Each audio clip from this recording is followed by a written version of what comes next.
তুমি হিন্দু না মুসলিম? তুমি যদি হিন্দু হও তাহলে নামাজ পড়ো কেন? আর তুমি যদি মুসলিম হও তাহলে তোমার হাতে ট্যাটু কেন? চলো এই কোশ্চেনের উত্তর এই ভিডিওর মধ্যে দিয়ে দিচ্ছি, তোমরা ভিডিওটা লাস্ট অবধি দেখো। আর প্রথমে বলে এই দুটো ফটোর মধ্যে কোন ফটোটা ভালো লাগছে অবশ্যই কমেন্ট করো। এখন বেশিরভাগ কমেন্টে ডিএমএ বেসিক্যালি কোশ্চেন করছো, কমেন্ট করছো যে তুমি হিন্দু না মুসলিম? তুমি যদি হিন্দু হও তাহলে নামাজ পড়ো কেন? আর তুমি যদি মুসলিম হও তাহলে তোমার হাতে ট্যাটু কেন?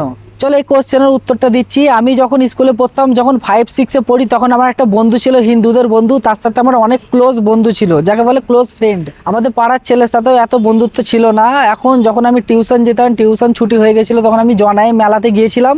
তখন অ্যাকচুয়ালি আমি জানতাম না যে হাতে ট্যাটু করা যাবে কি না, হাতে ট্যাটু করা হারাম। তখন আমি ট্যাটুটা করেছিলাম। এবার যখন ঘরে আসি তখন আমার মা বারণ করেছে যে এই হাতে ট্যাটু করতে নেই, আমাদের মুসলিমদের হারাম। আর আমি অনেকবার তোলার চেষ্টা করেছিলাম, মেলাতে অ্যাকচুয়ালি করেছি আর মেলাতেই তোলার চেষ্টা করেছিলাম। ওরা বলেছে যে এই হাতে ট্যাটুটা তোলা যাবে না এইখানে। আর এই ট্যাটুটা তোলা যায় কি না আমি জানি না, কেন করেছি আমি ভুল করেছি এটা মানছি। আমার জানকারি নেই যে আমার হাতে ট্যাটুটা যে কোথায় তুলবো, আমার তো তোলার ইচ্ছা আছে।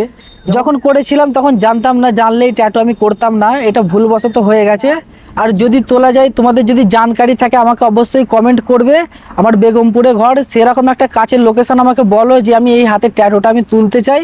তোমাদের যদি জানকারি থাকে অবশ্যই কমেন্ট করবে যে হাতের ট্যাটু তোলা যায় কি না।